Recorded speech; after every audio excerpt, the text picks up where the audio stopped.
Hi, welcome back. Yeah, new video. Last couple of videos we talked about meshing mostly for the chunks, and but this time we are going to focus on one aspect of the generation.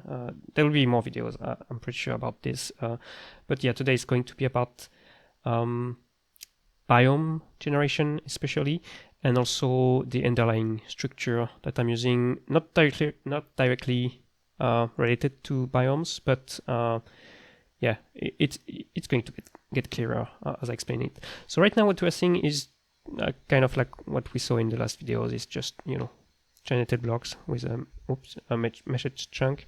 And so this is like just generated chunks around the player, and you can see the kind of the scale of things. And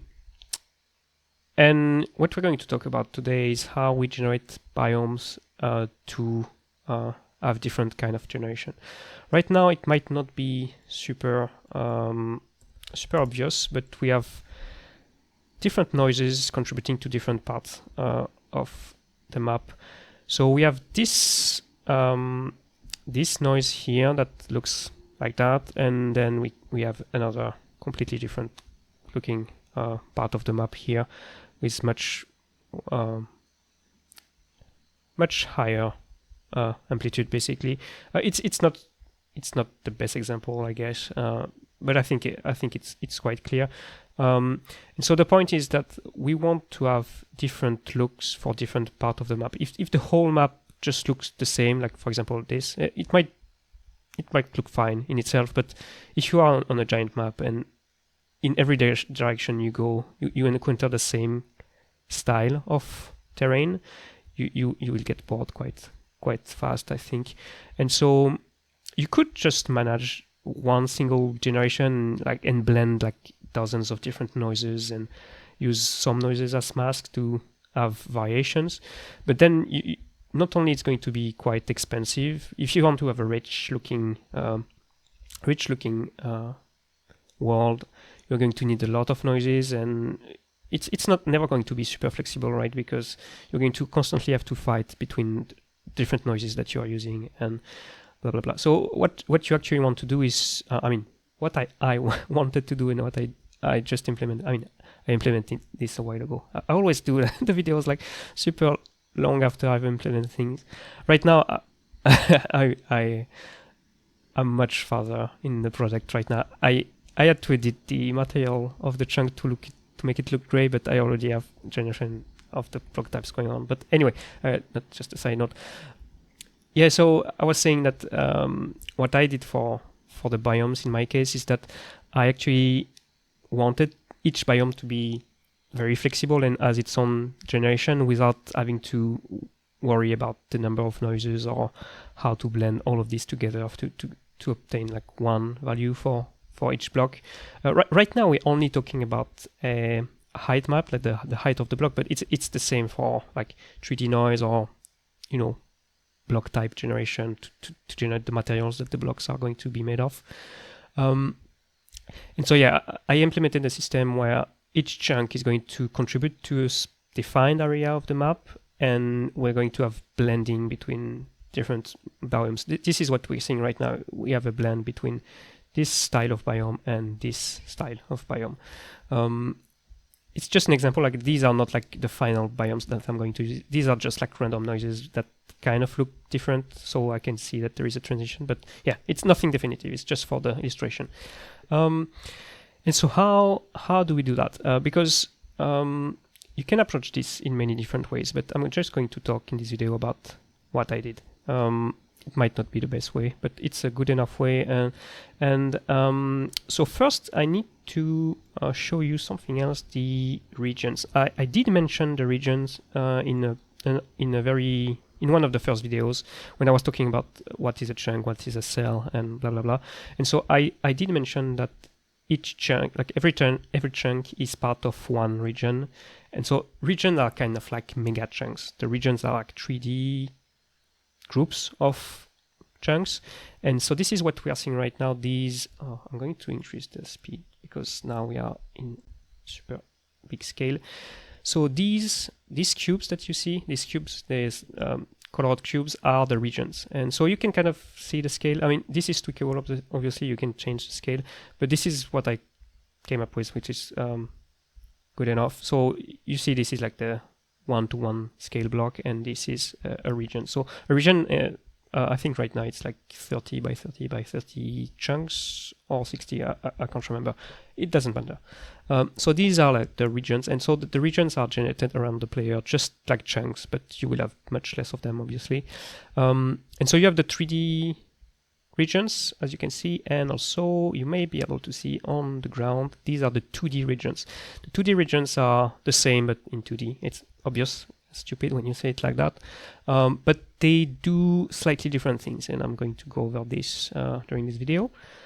But let's just talk about regions in general. So yeah, you generate regions around the player, and also you might notice that the 3D regions are smaller than the 2D regions, because the 2D regions obviously are much faster to generate.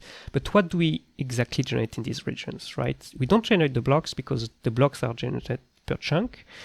So what I'm generating on the regions is what I call region points. And so I'm going to go closer to the ground. So we don't actually care about 3D regions for now. We're only going to look at the 2D regions. And so I want to show you. Okay, so this is going to be a little bit trippy. Sorry. So what we are seeing right now. Okay, I need to. Okay. So what we are seeing right now, they are a little bit too big, actually. Yeah. So what we are seeing right now are the 2D region points that are generated per region. The color doesn't matter for now, just ignore it. But yeah, so these points are generated per region. And so it's kind of like the blocks for the chunks. You know, you generate data in a defined area. And so both, like right now we don't see the 3D region points, but the 3D regions points also exist. So the 3D regions do have points generated from them. But as I was saying, for now, let's just focus on the 2D aspect, because right now we're just going to talk about a height map, but the same applies to 3D. Anyway, so yeah, each region generates points in its area, and so this is a lot faster than blocks. Like you don't want to generate at the block scale, right? The region points are much bigger in terms of what they represent. So a region has, I think right now it's 60 by 60 points in a region. And you may be able to notice that these points are not in a regular grid. They have random displacement. It's not, you don't have to do that, but it's just going to help you have some more randomness, and instead of having things look way too blocky. Because, I mean, you may be able to guess, right? This video is about biomes. And so we're going to use these points to blend between biomes. So if we have a very regular looking grid of points, it's obviously going to not look as organic as this kind of semi-random generation of points. It helps a bit, and it's like very, very easy to implement. It doesn't cost much more. And so, yeah, so these points right now are holding 3 values that are based on noises. These values are elevation for the height, moisture, and temperature. And so I'm using elevation, moisture, and temperature to generate the biome. You may be able to see this on the upper right-hand corner. This is a lookup table that is representing the chunks, the biomes that each region point falls in. So let's say that this point here, you might not be able to see it super well. Let's say that this point here has a elevation of 0.5, or it's a value between 0 and 1. So 0.5, a moisture of 0.7, and a temperature of 0.2. It's these these elements are going to return a specific biome in the lookup table. It's very easy. Like right now, I just have random random biomes that have certain values for moisture, temperature, and elevation.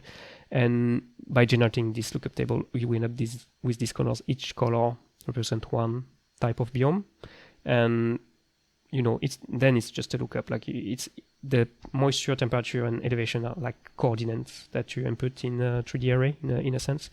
And so yeah, that's what this is about. So it's very easy. And so the color that you see are the biomes actually. And so I'm just using noises to generate moisture, temperature, and elevation.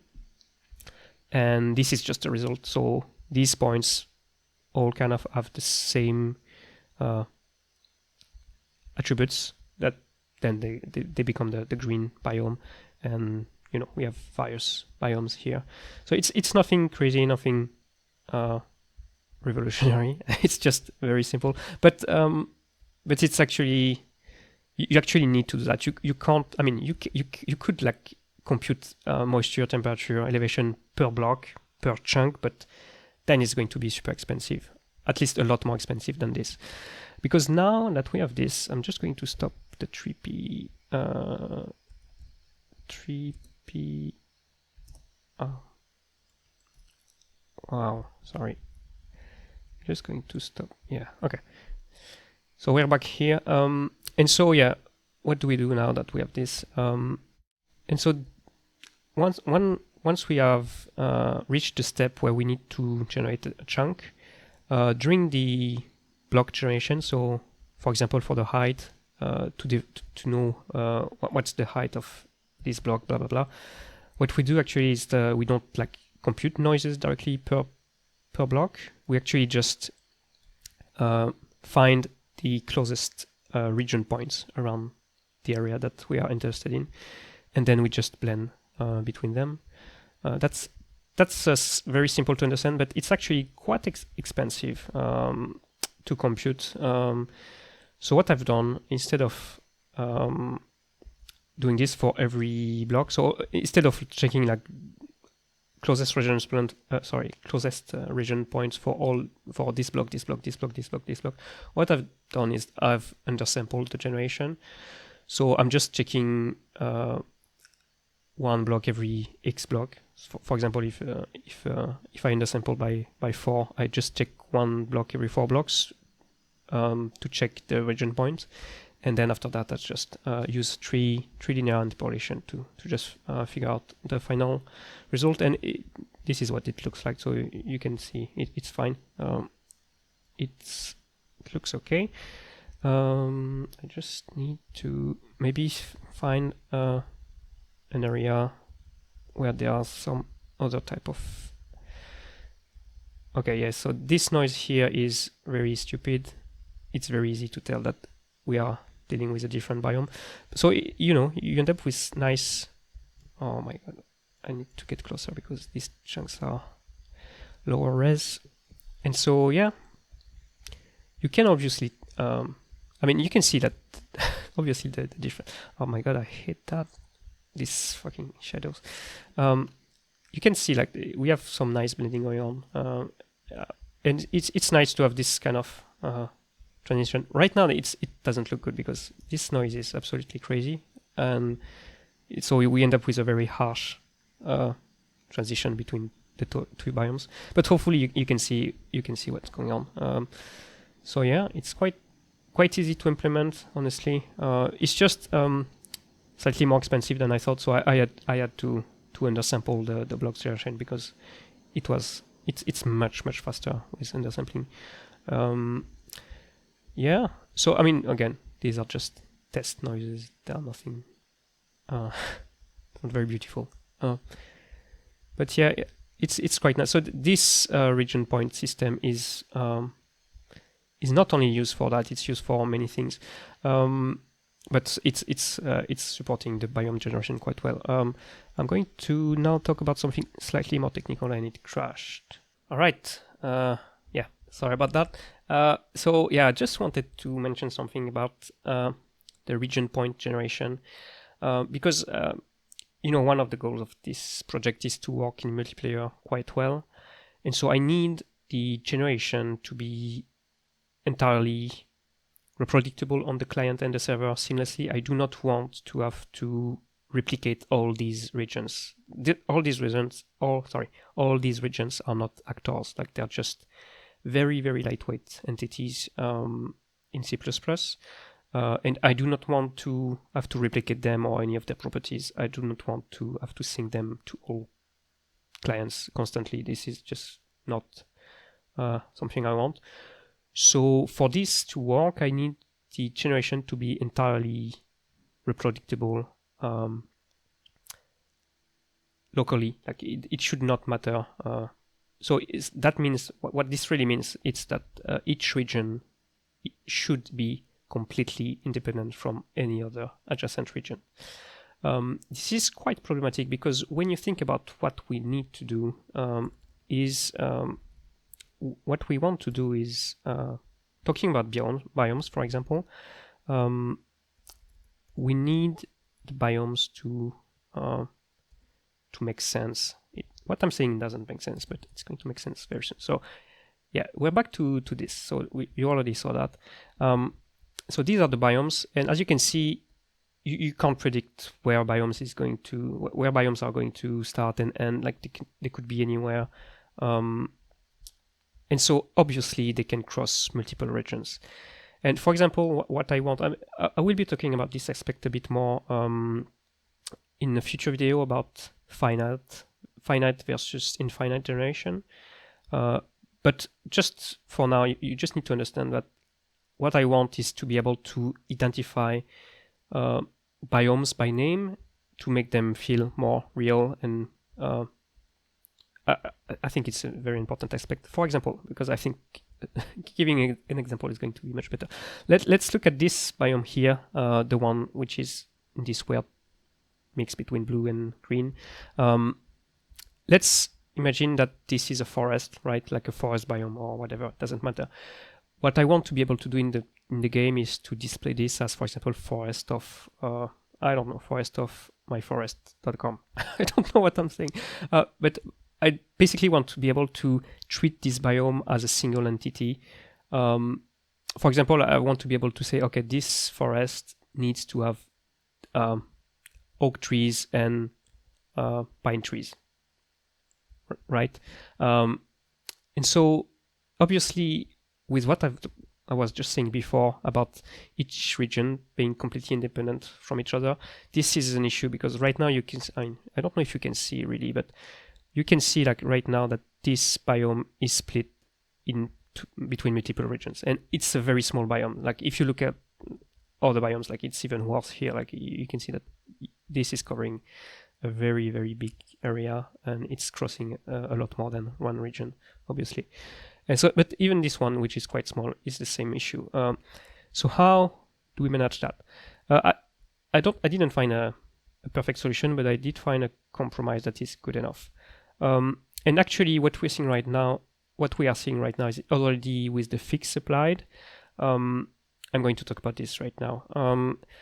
So again, I don't know if I'm being clear, but yeah, I want regions to be able to be generated independently without having to think between server or clients. And so I need this to be super consistent, including the name. Like, because let's say, for example, I'm a client 1 and I'm coming from this map from this side, and if I don't fix what I've just talked about, let's say I generate this region first, and then I generate this other region next, and so let's say the game then just generate this as forest of type A, which is fine, but maybe another player is going to come to the map from this side, and so at this point when they generate this region here, let's say they generate a forest of type B for some reason, and so when they finally generate the other side, then you could fix it by forcing the other generation to match what you just generated first. But obviously, depending on where you come from in the map, it's not going to be consistent. I don't know if I'm making any sense right now, but I mean, I know what I'm talking about, so for me it makes sense, but I don't know if for someone else it's making any kind of sense. Anyway, the point is, what I've done is that if I disable the points again, because it's quite annoying. So right now we're seeing the regions, not the points, and so the regions, so the regions are these entities, and so what I'm doing is that, how can I show it? If you generate this region first and you have the first part of the biome in here, you might, like the procedural generation might say, okay, this based on the location, it's a forest of type A. But then if you generate the next part, which is in another region, it might actually generate a forest of type B. You could, again, because you know that type A is here, you could kind of spread the type by looking at the connection, and then you can have a type A forest in both regions. But again, if you do the same thing but coming from the other side first, you generate type B first and then you spread type B. So you end up with an inconsistent generation, which is very bad, unless you want to maintain a lot of data, and in multiplayers it's even worse. So what I've done, I'm going to show the points again. Yes, okay. This is this debugger mode. So what we are seeing right now are the region points again, and you can see gray and orange. And so gray are the points that have not been touched at all by the fix, and the orange one are the ones where I applied a fix. So what is the fix exactly? Actually, if you remember, so these, sorry, I should have shown you that first. So what we are seeing right now are the region sets. The region sets are groups of region inside a region that match the same biome. We kind of already saw that. It's the same as the biome, but per region, basically. And so we need to be able to make these region sets communicate with the adjacent region. So the thing I should mention first, actually, is that I have the region point generation in 2 steps. So the first step is to just spawn the region, and then the region will wait for all the adjacent regions to be also spawned. And then when all of these adjacent regions are spawned, the region can do the final step, which is what I call the region set merging step. And so what this step is responsible for is to run through all the region set points that are at the edges of the region and look at the matching region set on the other side, on the adjacent region, I mean. And once this happens, you can see, for example, in here, you can see that let's say, for example, the brown region set here, so the brown one in the middle of the screen, you can see that the region stops here, right, where you see this line. And so what the game did was that at first, before the fix was applied, the brown part on the right of the screen right now, this is the region border. So these points here were not brown originally. When the region on the right of the screen finished its first step of generation, it looked up the adjacent region set here, and because it had like touching region points that had the same biome, it used some kind of noises and distance checks to spread a small part inside itself. So that's why you have a little bit of brown inside this region. I don't know if that makes sense. But basically, it's a semi-fix. So we cannot have absolutely giant biomes that cover like 10 regions, for example. But we can have a compromise, which is fine. So, because as a reminder, the goal of these is to have consistent biome entities, for example, a forest, or I don't know, a desert, or a desert, or a mountain, or it doesn't matter. And so with this, I ensure that I have organic looking shapes that are not abruptly stopping at the region border with a straight line, which would be very jarring. So I do use some kind of noise to spread the region set a bit. And so, when you look at that, you can see that, you don't have like some clear straight lines that are completely giving away the fact that it's a blocky, squarey generation. You have some weird thing happening, but it's not because of that. It's because of the noise that I'm using. It's a very dumb noise biome selection. And so these what we are seeing right now are the biome types. So taking this as an example again, this is like, let's say, a forest. And if I take a look at this, so now these, I might circle them in post, in editing. So these region sets are part of this forest. They are different.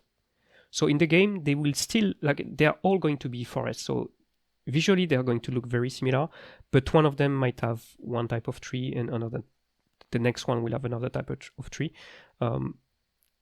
But yeah, the point is, I'm doing all I can to avoid having straight lines. But yeah, so look, for example, this one, you can see that it has it's like blending relatively organically between the two sets. And this also reinforces what I was saying at the beginning, like this, having a non-grid-like pattern is going to help you for region points. Having them with some kind of jitter, like we are seeing right now. It's not just a very regular looking pattern, a grid-like pattern. It's going to help you for this step. It's not perfect, obviously. You have some weird things going on here. I might need to improve that in the future. And also, as a reminder, right now what we are seeing is like giant scale, right? The regions point are very big. So when you actually generate blocks and blend, even when you have a relatively straight line like this one in here, even that, it's going to look okay with the actual block generation, because blocks are much smaller and you can add noises. So the blending is actually going to be fine. It's only like, for example, if you give the player like the ability to look at a map from a very far distance, then you will be seeing this kind of information. So yeah, it might still look a bit weird in some cases, but in game, like at the actual scale of the game, it's completely fine. It doesn't really show. And so by doing all of this, you ensure that you don't care about the regions, the other regions. Again, you just need to generate the one region and all the adjacent regions. So it's slightly more expensive in that sense, but it's not expensive anymore anyway. But if you do that, you don't need to have the server send the region to the player, because they can just regenerate the same thing with the same exact information about the biome, even down to the label of the biome. Like, again, if you want to name your forest or name your mountains with a specific procedurally generated names, it can happen on the client without even the server needing to tell anyone, which is quite nice. So it's going to save a lot of trouble in that way. Cool. So a lot of ugly colors and trippy flickering on the screen today. Yeah, that's it for today. It's very artistic. Yeah. And one last thing I was going to mention, I should actually show you, but I'm too lazy to set it up. But basically, each biome, what we are seeing right now, the actual biomes, each biome has its own post-process settings. So this means that as I was mentioning at the beginning that how we are blending generation, like for example for block height, I'm blending between different biomes, and we were seeing the different noises that I had, and so I'm actually sampling the same thing for post-process. So each biome can have its own post-process settings, like for example screen contrast, saturation, whatever. You can even tint the screen. So as the player will move between biomes, you can actually smoothly blend between different post-process settings to give different feel and look to the image as you walk across different biomes. I'm not going to abuse that. It should be a pretty subtle thing. But it's I just wanted to mention it's something you can do also with region points. It's not just for generation. You can just sample the current position, grab all the close region points, and depending on the distance from the player, you can blend different effects. For example, post-process effect. Cool. Yeah, that's it. Next time I will be talking about regions again. We're going to talk about region and also a very important thing for my game, which is the pre-generation step. I'm not going to say more than that, so yeah, tune for the next video and we'll see. Bye!